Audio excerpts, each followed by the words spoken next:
Hi, my name is Celeste. I'm the homeschooling mom of 3 boys, and in this video, I'm going to show you a look inside the Evan Moor Daily Geography curriculum.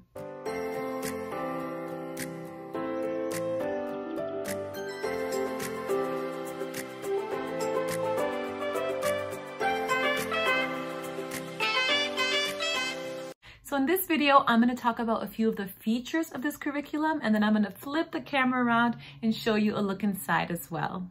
There's some really great features that come along with this curriculum. One of the wonderful things about it is that it is 2 grade levels. You see, there are 3 different grade levels that I'm going to show you, and when I show you a look inside, you'll see that the questions that go with each grade level are really appropriate for that level of learning. So that is one of the great features about this curriculum. Also, no prep. It's open and go. It's also not time consuming. So just with a few minutes of their time, they're able to really get a lot of learning regarding specifically general geography knowledge. So if you're learning about a certain area of the world, so you can add this to it. So if your child is learning the 50 states and capitals, for example, you can add this in as a supplement to give them some general knowledge on geography.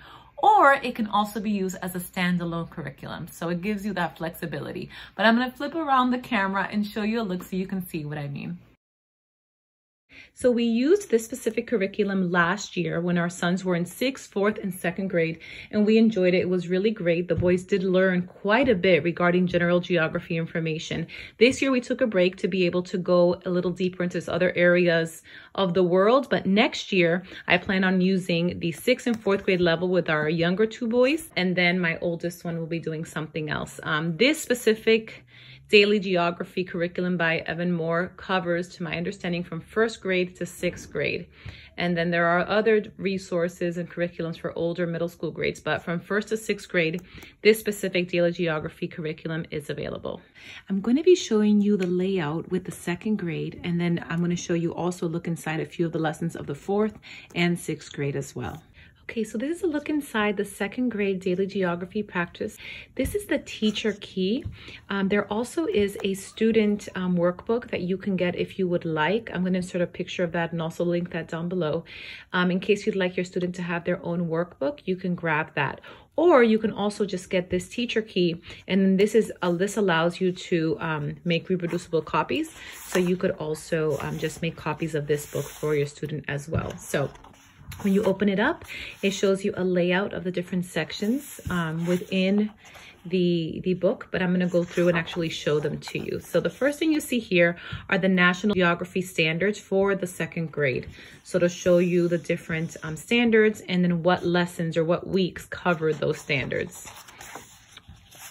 Okay, so every single week is laid out in this way. So this page on the left is your teacher page. So what it does is it has the answer key for all of the student questions that they'll be working on that week. And it also has an introduction to the lesson. So this is kind of like a just a read through that you can read through with your students. You can explain, you can talk about it. It's some talking points and also some vocabulary. So for example, for week 1, the vocabulary is continent, earth, globe, and ocean. And then every week, they will be working through one map. So this is week's 1 map. It is the globe. So then they use this map the entire week, so that every single day, what they have are 2 questions that go with that map.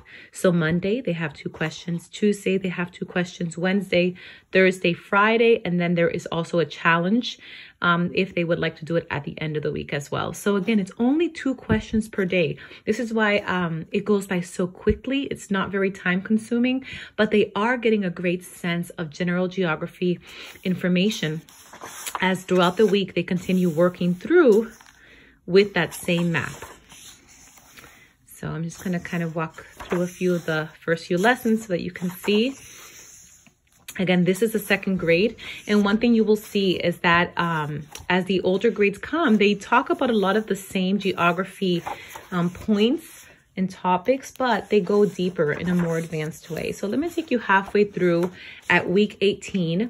There are 36 weeks worth of work here. So if you work on a 36-week schedule, there will be enough for the entire 36 weeks, or you can choose just to do half of the course, spread it out over 2 years.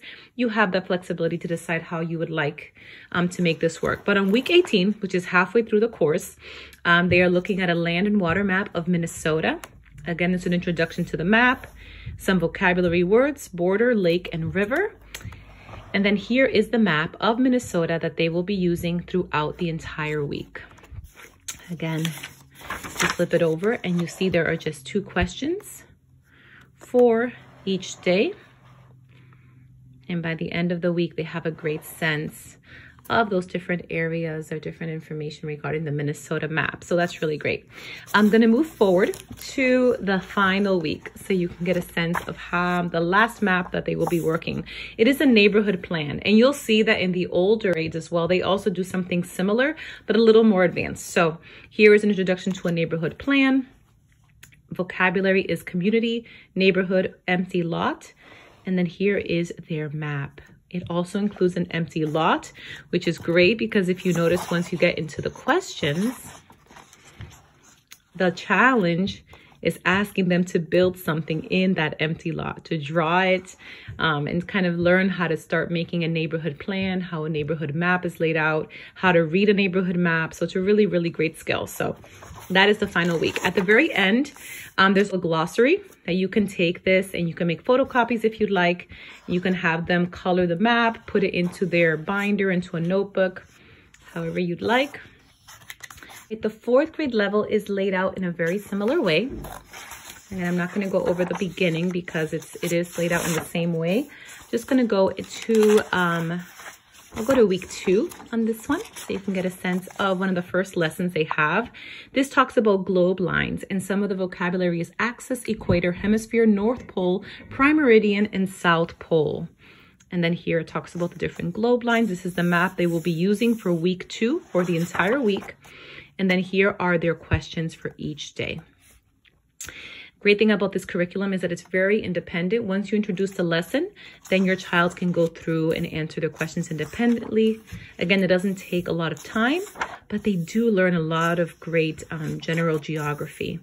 Again, this can be used as an add-on to the work that you are currently doing. So if you're studying a certain area of the world and you're studying that area's geography, you can add this in to be a kind of a supplement to that for some general geography, or you can choose to use it just as a standalone geography course for the year. So this is halfway through week 18. And then at the very end, again, I'll flip to week 36. They also have a city plan. So it's kind of another similar to the neighborhood plan, but a little bit more intricate map with more information for them to work on that week.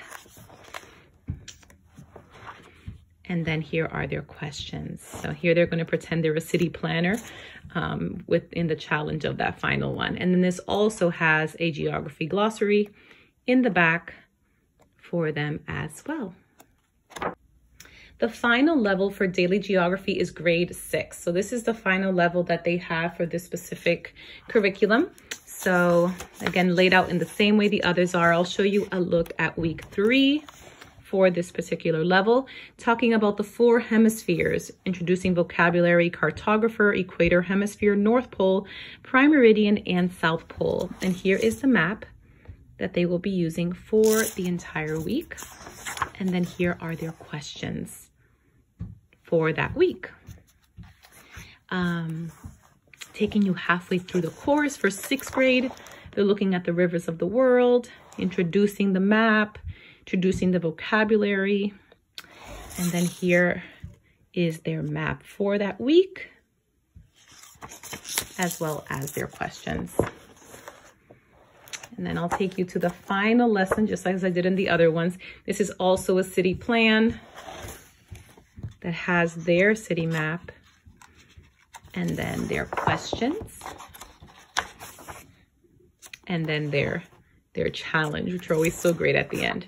And again, 6th grade also has a glossary in the back. Okay, so that is a look inside the Evan Moor Daily Geography curriculum. Again, it's something that we enjoyed. It worked well for us. We are going to be using it again next year. Do you have a favorite geography curriculum, something that has worked really well for your family? If so, please comment below so that we can all kind of learn about maybe new options that could work for our families. I pray that you and your family are well. I pray you are blessed, and I look forward to talking to you soon.